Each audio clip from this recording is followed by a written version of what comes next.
great pleasure. I think you have another treat in store for you with our keynote speaker today, Dr. Elliot Engel. So I'm just going to take a moment to introduce him, and then I'm going to turn it over to him.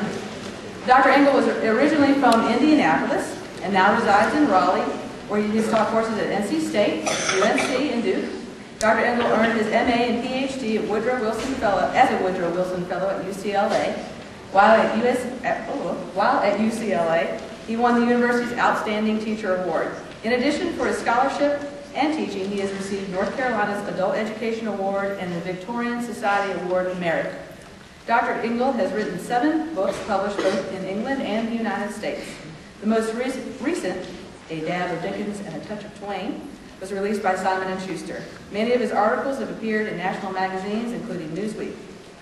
Professor Engel has written 3 plays, which have been produced during the past 5 years. PBS television stations around the country aired Professor Engel's mini lecture series on his favorite author, Charles Dickens. He continues to lecture year-round throughout the U.S. and in Europe, Asia, Australia, and New Zealand. So please join me in welcoming Dr. Elliot Engel to the stage.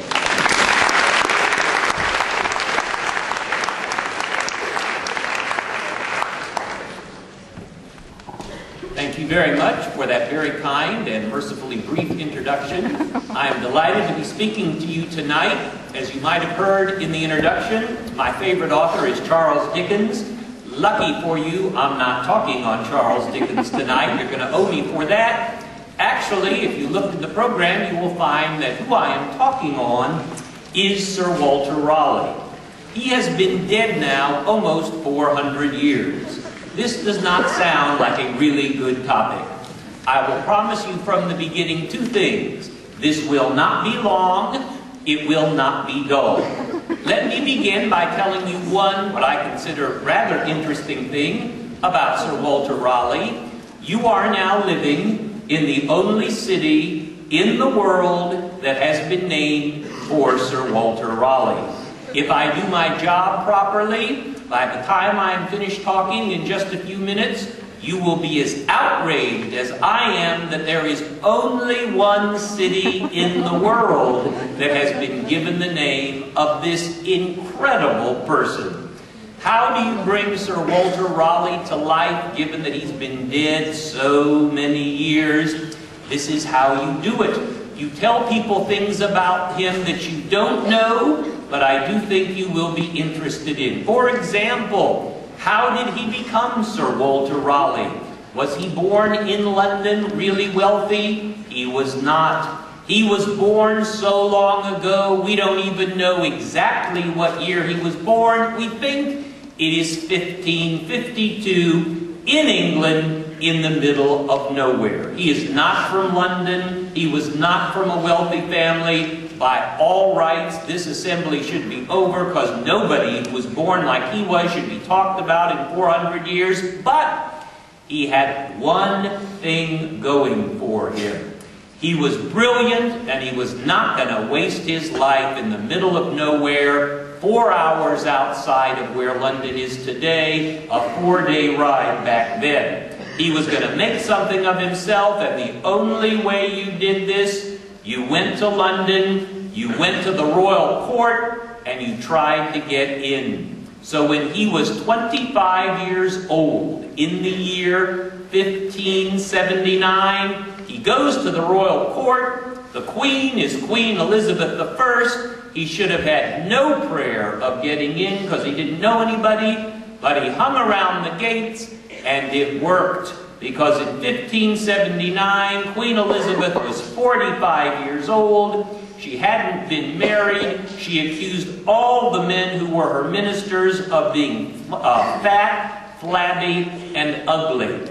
So Walter Raleigh, he's not Sir Walter Raleigh yet, stays around court, and she notices him.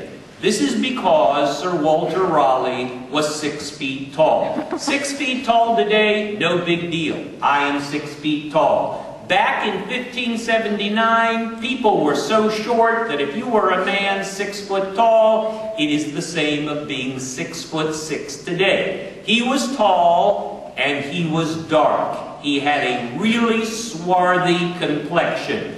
This was a stick-out kind of thing in England. Nobody in England is rather dark. Most people have really pasty faces. They are white. This is because it rains approximately 480 days a year in England. Terrible climate. You can never sit in the sun. But he is swarthy. We think he had some Spanish blood in him. He is tall, dark. He is really, really handsome. He is the first person we know of in history who actually worked out to get a good body. He swam every day to get a swimmer's build. But the main thing he had going for him, he's not only tall, dark, and handsome, he is the person at age 25 who came up with the idea as a man to pierce his left ear and put a pearl earring in it. It caught on in a huge way. He is the first. Well, Elizabeth's 45. She's got fat and flabby advisors. She takes one look at him. The history books will tell you that on the spot, she thought Walter Raleigh was a man of promise. That is not true. What she thought was that Walter Raleigh was hot. And he was. She liked him. Physical attraction. She tells her advisors to bring him in the court, and that would have been the end of Walter Raleigh. There were lots of eligible, good-looking young men that Elizabeth wanted around the court just for decoration. But 3 months after he joins the court, they decide they will open the very first hospital, public hospital in London. It is such a big event that they decide that Queen Elizabeth should actually walk from the court through the streets of London to open the hospital. She will be wearing her finest things. Everyone will get to look at her, but she is a queen. She needs somebody to accompany her. They ask who she wants. She says, Walter Raleigh. This will be his big, big day. He will get to accompany Queen Elizabeth opening the hospital. They give him 6 weeks' notice. He spends all 6 weeks at his tailor's. He has an outfit created for him that is worth, in our money today, $3,900. He goes into debt because he knows everybody's going to be looking at him because the Queen will be on his arm. This is his one shot at greatness. It looked like, though, it was all in vain. The day before they were to open the hospital, the afternoon before, an incredible thunderstorm goes through London and simply does not pass over. The streets by that night are completely flooded, and Elizabeth only wears gowns that are made out of literal gold thread, not the color gold, actual gold. They decide that unless things take a real change overnight, there will be no walk through the city to open up the hospital. Raleigh is depressed, but when he wakes up the next morning, the sun is out.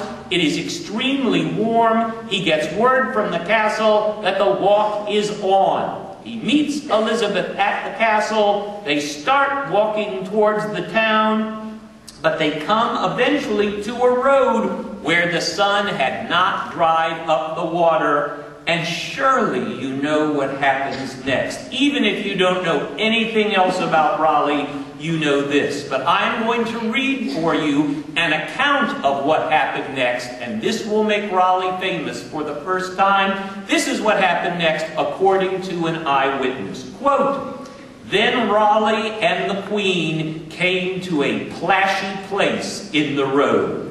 It's really sad we don't have the word plashy anymore. It means wet in an upscale neighborhood. That's what the word means, and it's fallen out of our language.